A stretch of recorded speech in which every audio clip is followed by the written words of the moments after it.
warm welcome to our studio guests today and to fellow travelers out in cyberspace, thanks to that non-stop stream of zeros and ones. My name is Peter Gobets, co-founder of the Zero Project and moderator of the International Conference/Workshop on Zero. The Zero Project is a three-stage affair. There's a book project, there's an associated online event, and there's the in-depth research program to follow. Today, session number 22, and we are very privileged to welcome Professor Sharda Nandram, Vrije Universiteit, Faculty of Religion and Theology, Amsterdam. She's also full professor at Nyenrode Business University as well. The Zero Project collaborates closely with Professor Nandram on this online event, for which our sincere appreciation. Her co-authors of the article contribution to the monograph on Zero book project are Dr. Puneet Bindlish, Assistant Professor, Hindu Spirituality at the Faculty of Religion and Theology, Vrije Universiteit Amsterdam. Dr. Ankur Joshi, Assistant Professor at FMS Wisdom Banashvili, Vidyapith, and visiting faculty at Vrije Universiteit as well. And Dr. Vishwanath Dhital, Assistant Professor at the Department of Humanistic Studies, Indian Institute of Technology, Banaras Hindu University in Varanasi, India. They will present and discuss from an integrative perspective of Indian spirituality the significance of not only zero, but also of one and infinity as foundational concepts. Our esteemed panelists on this occasion are Dr. Chinmay Pandya, Pro-Vice Chancellor, DSVV University, Haridwar in India. Ms. Chandra Mohan, yoga teacher and teacher of Indian sciences, making her second appearances with us. And our very own Zero Project trustee, Indologist, Dr. Victor van Bijlert, who's also a colleague of Sharda's at Vrije Universiteit. Dear Sharda, and of course your learned colleagues and co-authors, whom we heartily welcome to the Netherlands, if you would kindly introduce yourself briefly and your co-authors and tell us about your paper. But before you do, perhaps it would be appropriate to remind ourselves and our viewers that the decimal system and zero from India reached the Netherlands and most of the rest of the world, which has meanwhile adopted it, over 1,000 years after its first emergence in India. It seems only appropriate today to celebrate zero and to invite you to vouchsafe to us whether zero holds even more immaterial secrets for us. Please, Sharda, if you would go ahead. Thank you, Peter. Thank you so much for this opportunity. Thank you, everyone. I would like to introduce indeed my colleagues, just briefly, just to say that in this research project, we are incorporating different disciplines so that we really have an integrative view on this topic. I think it's a very interesting journey that we have walked along with Peter with this Zero project. I remember it was January 2020 when we had the first meeting, I think organized by Victor.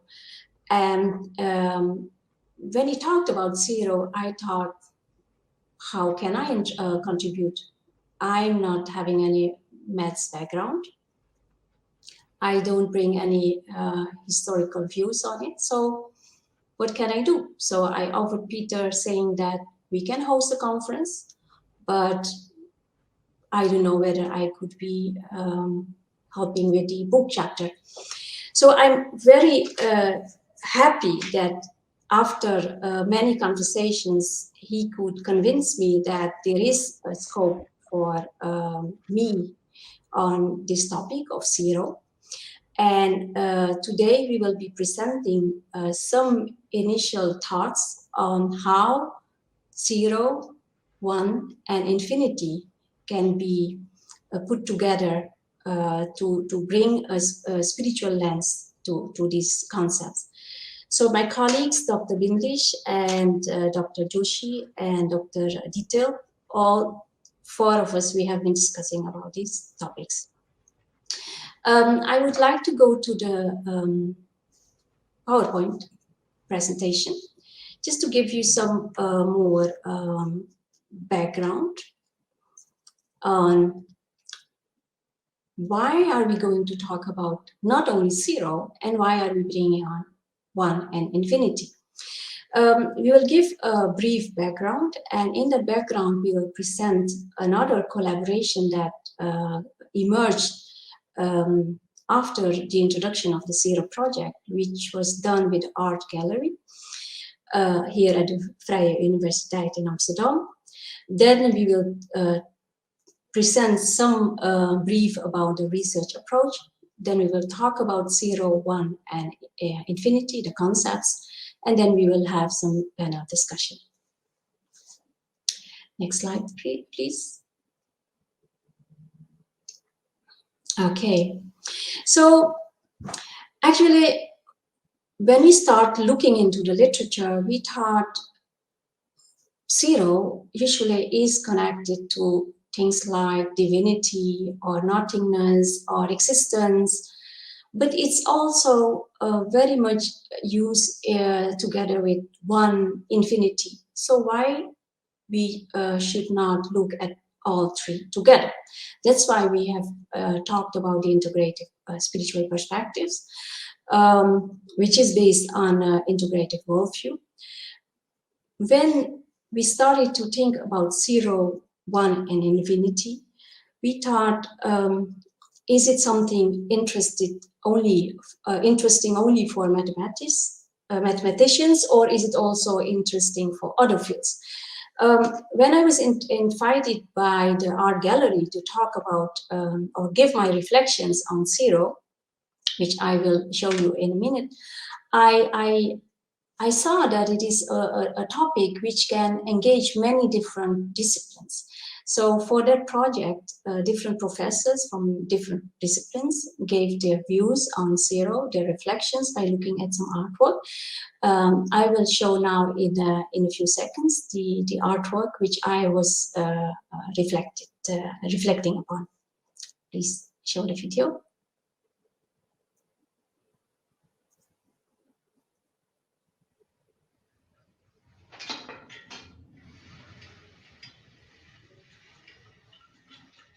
What is beyond these experiences? What is beyond these colors?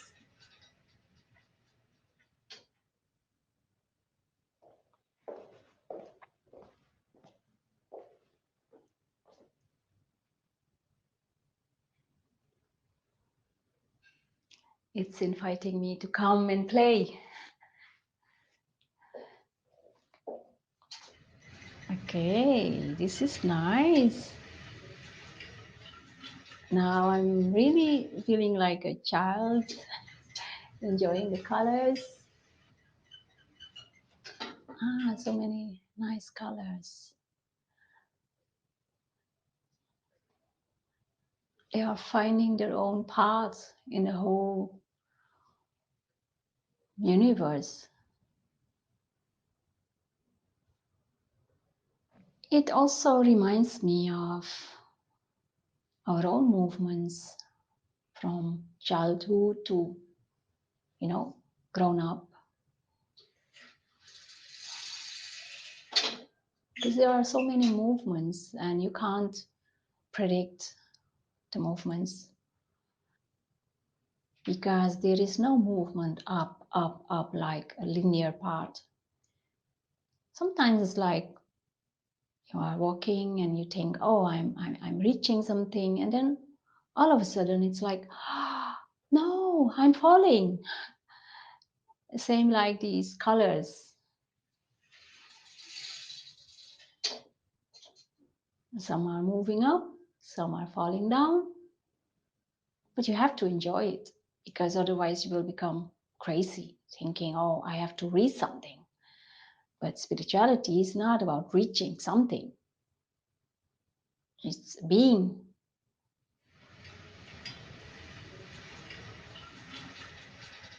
I think this work, the nice thing is that it invites to play. So you become a child and everyone likes that. So you don't have to put too many words to it. But if you want to analyze, then you have to see, okay, how much is a person open to that space of happening? Because if you are really control oriented, you want to have a certain output and that conviction that this is my space to put this input, to have that output, then you don't give space to that happening. And then it can become a bit too much confronting, because you don't know what can happen even in a second. It isn't happening because I can't do anything to say this is what I do and this is would be the output. The patterns, the colors, they happen. But at the same time, there is this interaction that intervene. And at the same time, it's kind of giving me space to be.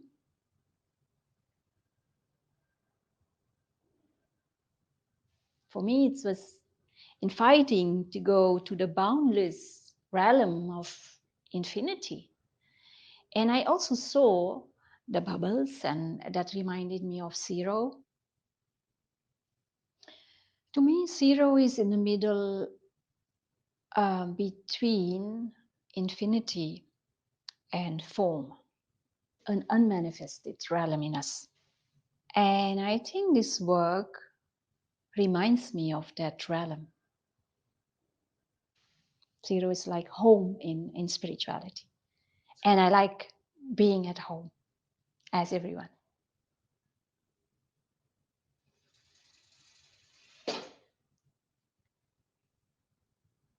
It's a nice experience to connect, to interact with Solaris. Thank you. Thank you.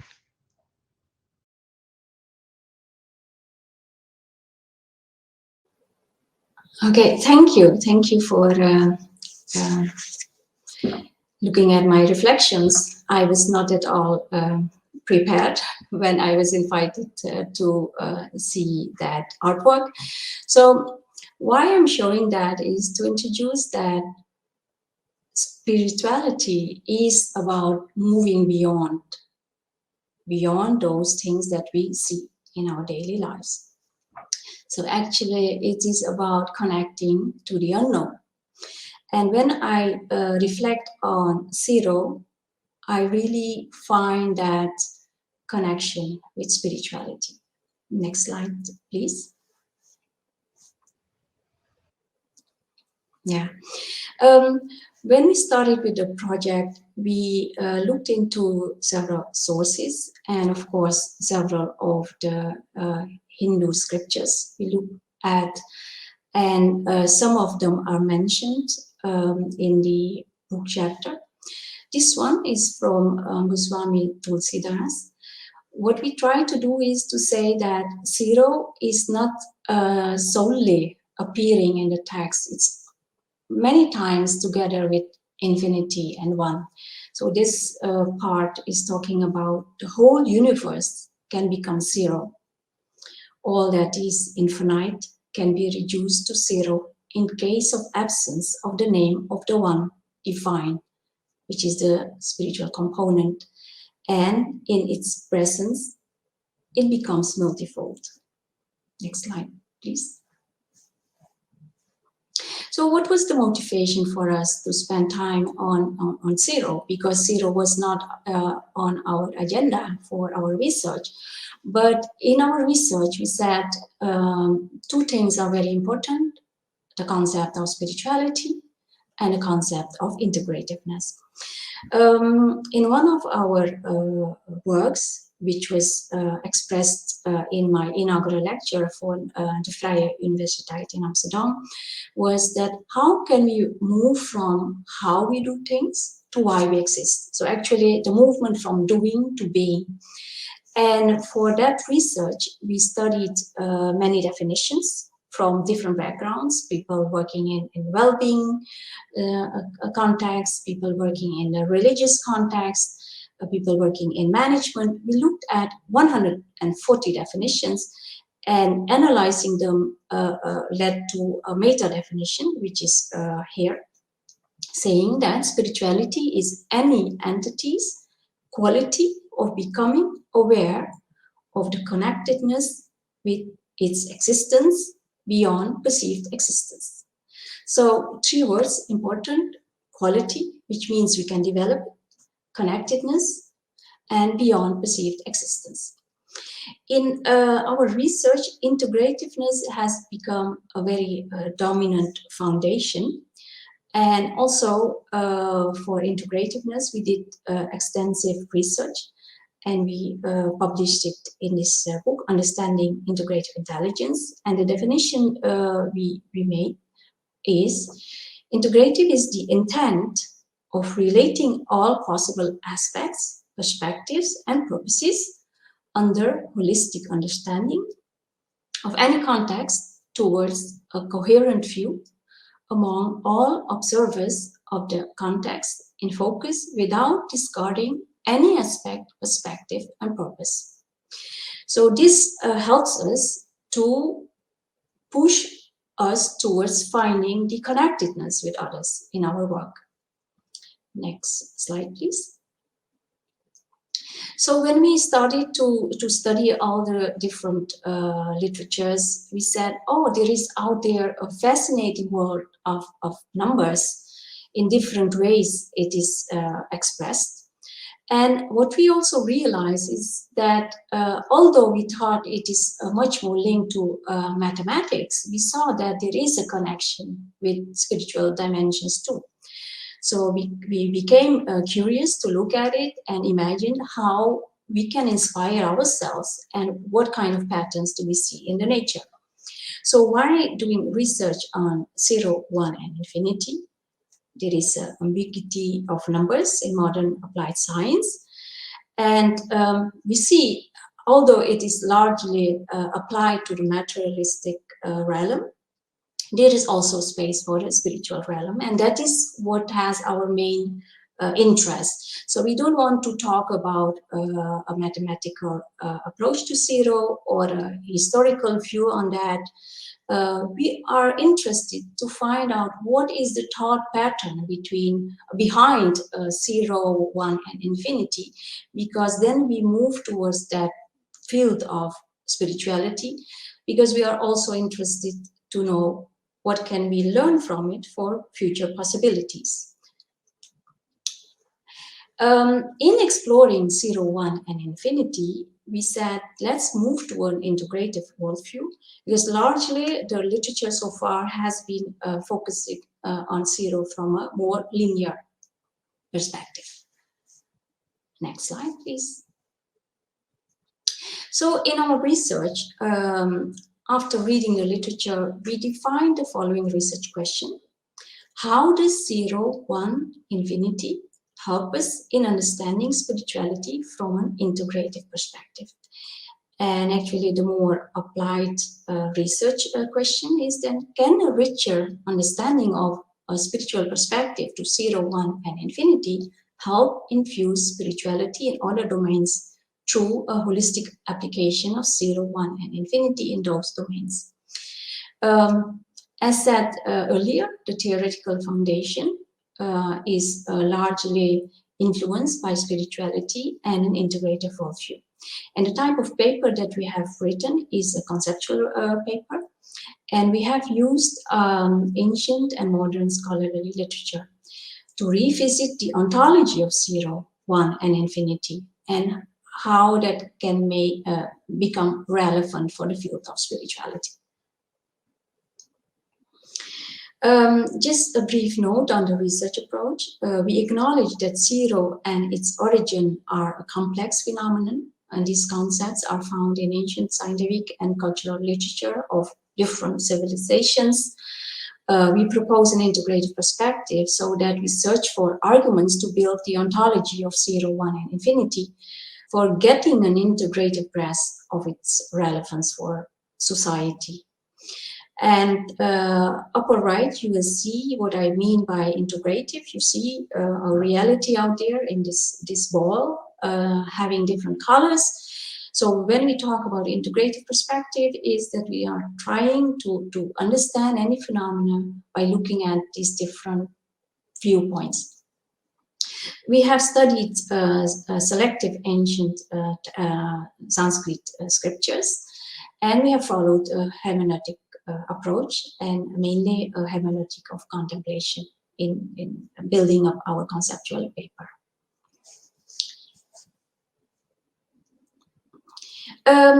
One interesting observation before I move on with the rest of the paper is that this word cipher in Dutch means digit, so numbers, any or all, but not zero. And we had interesting discussions about it, because the word cipher, its root was in that Latin word cipherum, or the Arabic word civer. But there it means zero. Zero in a sense of absence of quantity. So it is not the same meaning which is given to cipher, because cipher is not zero in Dutch. It is different digits together. So that's one observation. And second, as per ancient Vedic scripture, zero in the sense of nothingness is seen as the origin of everything. You can find it in the Rig Veda, in the Nasadiya Sutta. And the third observation is, it would be interesting to explore whether cipher philosophically was ever seen as zero in the sense of an origin of all numbers. So we will not read all of this. It is the part of Rigveda के 10वें Okay. Then now I would like to give the floor to my colleague, Dr. Puneet Bindlish, for the rest of the presentation slides. Thank you, Sharda. This is, I will take you through some of our initial exploration.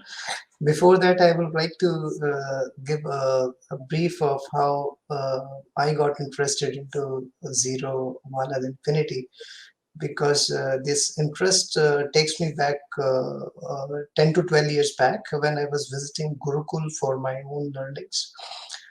Someone asked me a question whether mathematics is taught in ancient traditional Gurukuls, the traditional schools of Hindu philosophy or Hindu,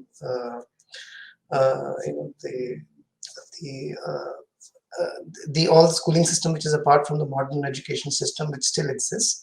So I was curious to know, and during this exploration, I noticed, I observed that they don't do mathematics formally.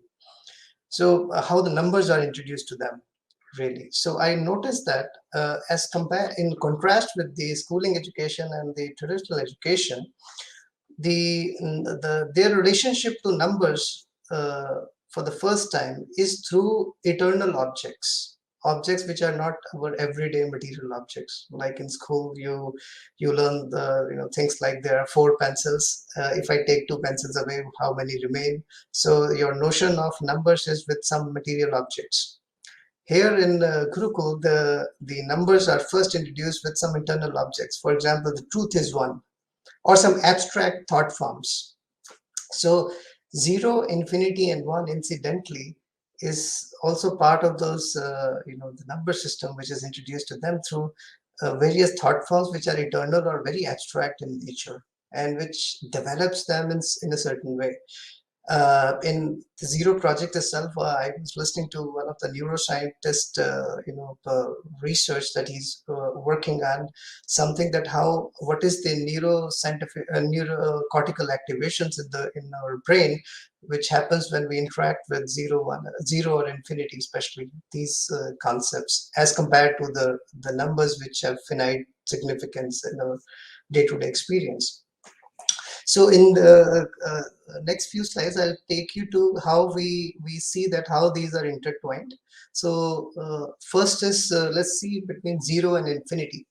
So there are many words in Sanskrit which are used for these concepts. I'll take you through a selection from those, and we will notice that how these words have different layers of meanings inside them.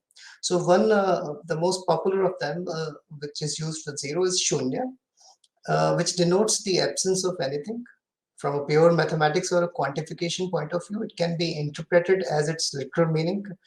Apart from the normal understanding of 0 as nothing, 0 is also a number from which counting begins and is used to repeat the numbers in our common use decimal systems.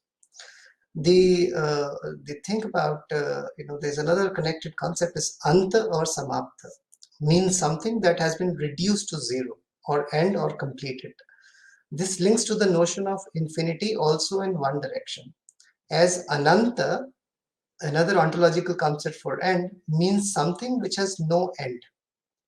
So here we observe an intertwined nature of 0 and infinity. Now look at another pair of words which are abhav and naganya. Abhav denotes which does not exist or something which does not have any existence. We will not go in details on the Nyaya perspective on abhav, which sees 4 types of abhava due to the causality which caused abhava. So we are just referring to first the abhava as a concept that which does not exist or something which does not have an existence. So there is another concept, naganya, which means something that cannot be counted. This also can be studied in both directions. It can be towards 0 or it can be towards infinity. Something which is infinite, that's why it can't be counted, and something which is doesn't have an existence, that's why it can't be counted. And then here the interesting observation that during our initial engagement with the text, it came out that we were very excited to, not because 0 was found at some point in history for some material observations or formally conceptualized. We were interested in why the thought forms which led to these formal conceptualizations were there in the first place. Why the civilization resorted to conceptualizing these for what real end, apart from the material end. And then we went into these scriptures looking for those thought forms. So one of the descriptions here, which describes the supreme consciousness in a variety of ways. One of the ways in this beautiful verse from an Upanishad, I am more minute than the minute, like the subtler than the subtlest. I am likewise the greatest of the all. 0 and infinity. I am the manifold universe. I am the ancient one, the consciousness and the ruler. I am the effulgent one and all good. So you see, you can observe the intertwined nature of 0, 1 and infinity in these verses, referring to the same supreme consciousness. Another similar pair of words is Adi and Anadi. Adi signifies the fundamental thing of energy from which everything or anything originates, or something which originates, or something which was there in the beginning. Anadi means something which has no origin. So this thing can be compared with a light photon, which is considered as a particle and a wave at the same time. And it took a while for physics to really grapple this understanding about light. And same is the understanding of how our supreme consciousness or the matters of God they are understood. So this is a beautiful verse from Bhagavad Gita in the 9th chapter. So it means all this word is pervaded by me in my unmanifest aspect. All beings exist in me, but I do not dwell in them. Nor do beings exist in me in reality. Supporting all beings but not dwelling in them is myself, the efficient cause of the things. So the figure depicts that in the inside the blue is also the supreme, and the outside blue is also supreme. So there can be an immanent approach to reach God, and there could be a transcendent approach to reach God. So this means that this understanding of intertwined nature of Zoe can actually help grapple the fact that there could be civilizations which see immanence and transcendence in an integrative way, and not just one without the other. Then the word nirguna and gunatit. Nirguna means without any quality. Gunatit is means who is able to transcend the boundaries of qualities. And nirakar is without any form or finite shape. So we refer to Supreme Consciousness as nirgun also and gunatit also at the same time. So zero and infinity.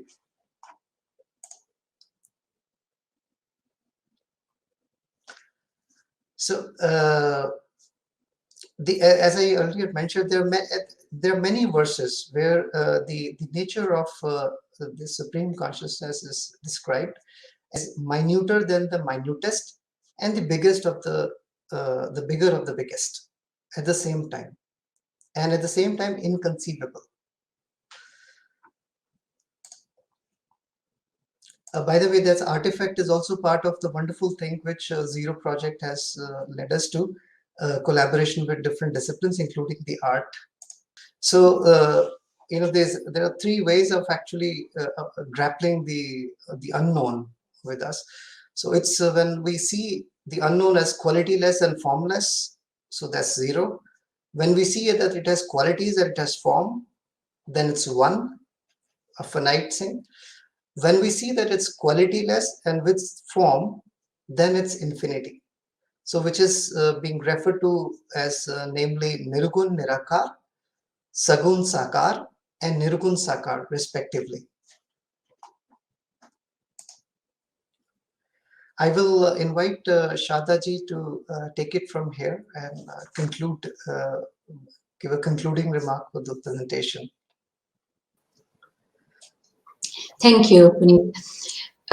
So as I introduced, this is a very new field for us, bringing zero, one, and infinity from integrative spirituality lens.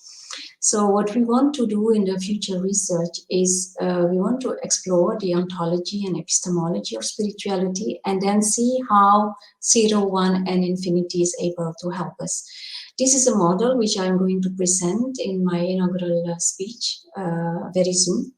So that's why I will be very brief here.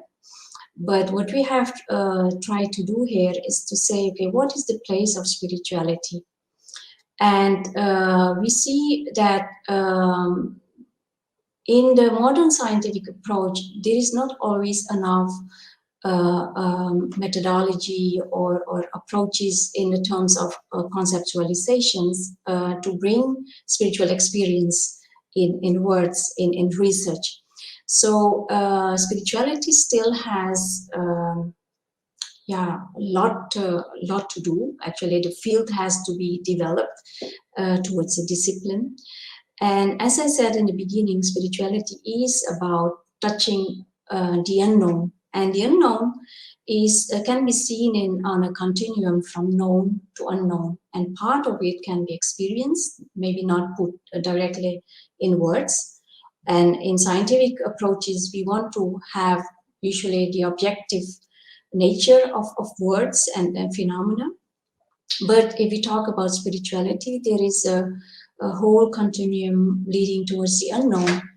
And part of it can be experienced, but part of it can't be experienced or known. So if we want to position 0, 1, and infinity in that continuum, we see that much of the science is moving or has been moving a lot towards reasoning, logical thinking. And if we bring in spirituality, then we need other concepts like belief and faith. And there we bring in 0, 1, and infinity to understand it. So what we want to do as a team is to see how these three concepts will help us to enrich the field of spirituality. This is also to show how it is being done. Usually it is these kinds of figures, linear paths, arrows, all these kinds of representations, mainly influenced by mathematics, economics. But if you look at expressions of spirituality, we may need to move towards a new a discipline, a disciplinary approach to spirituality. And then you need to have different representations like these spirals. So we would like to encourage the integrative base, which we have been building on in the past years, to also introduce this non-dichotomous view, non-linear view, to open up to approaches which give house to more cyclic thinking, to build theories and models. So this is our presentation for today. And I would like to conclude now that spirituality is acknowledged as a way to connect with the unknown beyond our perceived existence. The connotations and conceptualizations of the unknown by different worldviews and cultures shape their response to the way they explore existence and act in or with it. And therefore, with the above discussion, we have attempted to highlight the importance of qualitatively conceptualizing zero, one, and infinity when building theories and models based on numbers around us. And we hope this will inspire other scholars from these different disciplines as well. Thank you so much. I would like to thank the Zero Foundation for this opportunity, and especially Peter for being very persistent in this project to invite different disciplines to give their views. Thank you so much. Thank you, Sharda. Thank you, Puneet. It was really wonderful. More than worth waiting for. And I must say you're too modest in the largesse that you have showered on us by bringing us into the Vrije Universiteit and to be able to do this project. For viewers who may not have caught onto the sequence that we're following here, we have two other members of Sharda's team who are in the wings, and we would like to invite both to briefly introduce themselves and maybe address any issue that has come up in which they themselves may be engaged or would like to see future development. Ankur Joshi, Dr. Ankur Joshi, would you kindly introduce yourself and say something about the project? Okay, namaskar everyone, and it is a wonderful opportunity to get connected to this project. And when we came to know about this project being done, Professor Sharda ji and Puneet ji told about it. So when I was at Banastali University, which is the largest fully residential women's university. So I was walking in the garden outside our department, and suddenly during the discussions, this topic felt so much connected that the idea of zero, the idea of infinity, and when here we mentioned about one also.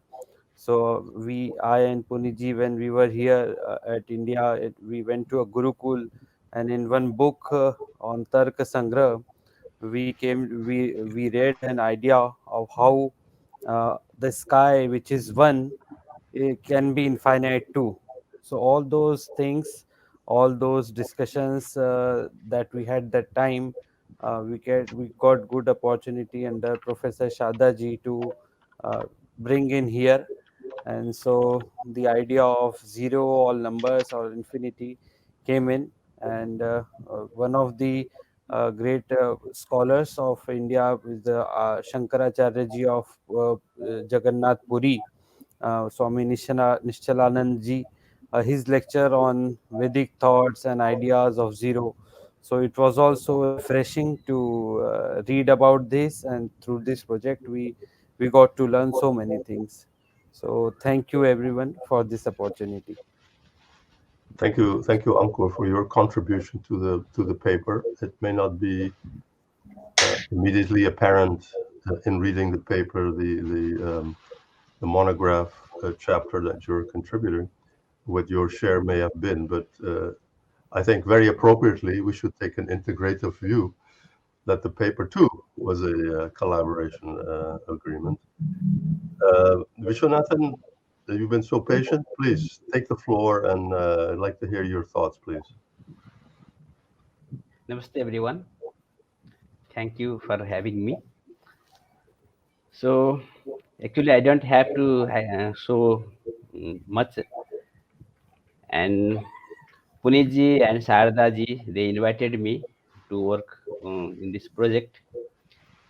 So zero, because being I am a scholar, or rather I am a student of our Sanskrit heritage.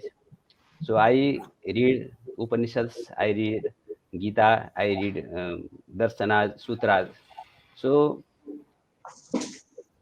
zero in our life, we use zero frequently. The concept of zero, one, and infinite. But I didn't have the this type of approach. So we can research in this way, because it is very. I think it is very usual whenever we open the book, just like Tarka Sangraha, Nyaya Darsana, we talk about the upper varga, moksha. This is also upper varga. In according to Nyaya Darsana, it is a abhava. It means it is shunya. And in the Buddha Darsana is there is Shunyavada. It is also very famous. So now I am in, and I am working, and I am trying to contribute. So I want to say only thank, and I will contribute. So that's all. Thank you. Well, Vishwanathan, you're being very modest, because to us that touches the core in trying to move to the third stage, namely the in-depth research program. We would need people like yourself, above all, who are proficient in Sanskrit, who can read the ancient text. And what's important to us is whether you're able to discern any references to the invention of zero, or how it may have come up, in this case shunya, because it is a very, very pivotal concept that we link in our own working hypothesis to the fact that to be able to invent zero as a number in mathematics, you have to have a very sophisticated evolution of the concept of nothingness or emptiness in a cultural society, to be able to, for their mathematicians to be able to conceive of it. So we hope that you do stay firmly on board as we move ahead, because we will definitely call on you to scrutinize the ancient texts to see whether you can come up with anything new. Quite a lot of research has been done, and there are certain references that keep coming up all the time that are quoted across the board in almost all the literature. But we want to see whether they have missed anything, because they're maybe looking too closely at, first of all, simply inheriting or reading what others have said and parroting that without really themselves digging deeper. So we hope to revert to that in future and call on you for that. So Victor, our panelist, would you kindly just briefly introduce yourself, and then ask any questions or make any comments about what the presentations you've heard, please. Victor. Yeah, I'm Victor van Bijlert. I have actually since June last year retired from the Free University Amsterdam as a colleague of Professor Sharda Nandram. We were working in the same faculty, so I know her and Dr. Puneet Bindlish quite well. Which of course, in that way, I'm I've been teaching there Hinduism, some, Buddhism, and Sanskrit, so I'm to an extent an expert on the same subjects as the speakers. But expert means, of course, Indian philosophy is an ocean, and you maybe a little puddle. I have some knowledge of, so let's be not too. Let me not make too big claims for myself. I found actually the connection between 0, 1, and infinity a very interesting one, because it's an image that I myself sometimes also used in classes, because they seem to be linked somehow conceptually. I have actually one question which has been, as it were, nagging me a bit. I hear in the presentation of Professor Nandram the term integrativeness and integrative perspective, and I was actually wondering if she could explain a bit this concept, what it is, let's say for the general viewers, and how this is linked to both spirituality on the one hand and these numerical concepts like 0, 1, and infinity. But it's a very big question, I'm afraid, but you see what you can how you can answer. But I think especially this idea of integrative perspective, I would like to know more what it actually means. Okay. It sounds like as I understand it, but I'm not sure if I do actually. Good. Thank you. Thank you. So integrativeness is an intent, is an a priori intent that you are going to work towards that coherence. So it is actually a way of looking at the world with the intention that you would like to reach a coherence. This means that there is an assumption that there would be a way to reach that coherence. And that is the reason that we have talked about integrativeness in such a way that you need to have a holistic understanding of any phenomenon. And what does it mean, holistic? Holistic means that you bring in different perspectives. These perspectives can be different disciplines. Could be that someone is looking at it from anthropology, another one is looking at it from mathematics. So different perspectives can be brought in if you want to understand any phenomena. And different purposes can be included, because a person, an individual, may have different purposes to understand a phenomena. In this case, 0. An institution may have a different purpose. A person can have different purposes during his lifetime. So maybe a youngster will have a different purpose engaging in 0, and an older person may have a different purpose engaging with 0. So this is how we are trying to bring in integrativeness. The whole aim is to understand reality as full as possible from different angles, different viewpoints, so that at least we can have good understanding, we can have good decisions, and come up with actions which are kind of, you can say, based on a common ground, because you have intentionally been searching for that connectedness of the different viewpoints. And then that was the first question, and how it is linked to spirituality. See, spirituality, as we said, is about connecting. Connectedness is very important. One can say it is connecting with that inner immanent source. Another can say it's connecting to the higher source outside. So again, you have different views to kind of reconcile. And when you reconcile different views, you come back to also this notion of integrativeness, because we don't want to live in a dichotomy of, some people will say, okay, my inner self is spirituality, or the inner self is the source of spirituality. Another would say is the outer source. Of course, it can be both. we want to give place to both. So that's why it is linked to spirituality, the integrativeness. Spirituality also talks about moving beyond perceived existence, which always have some notion of an unknown, and that unknown can partly be experienced and partly will never be known. So that kinds of assumptions we take into account. Then the link to 0, 1, and infinity. This is what we have been trying to bring in that chapter by saying that, okay, what is 0?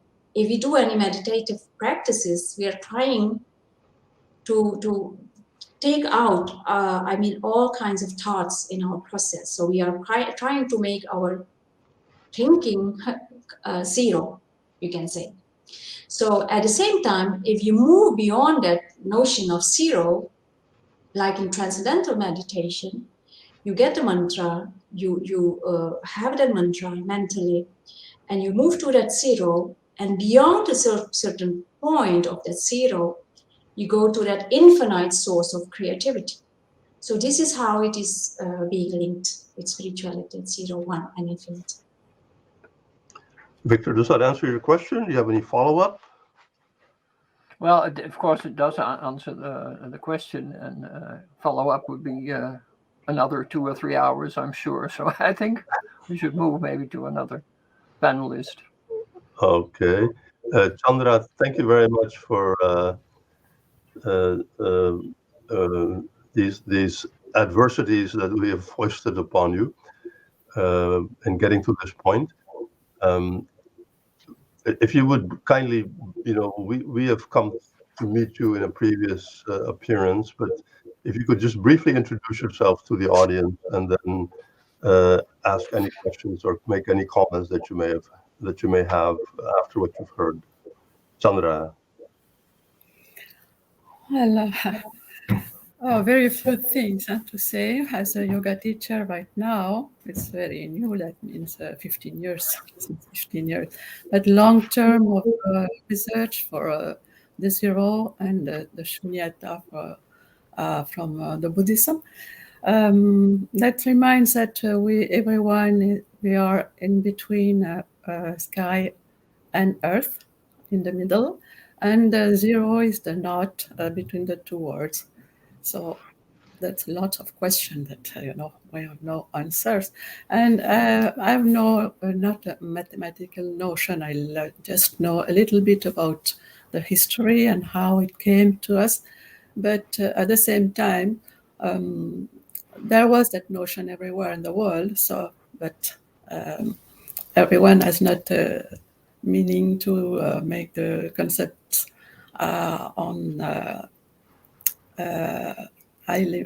to everyone, because we have facing these difficulties in yoga when you are transmitting all the text, and mainly when we come in the meditation part. So maybe there is some way to to transfer this experience from the teacher to the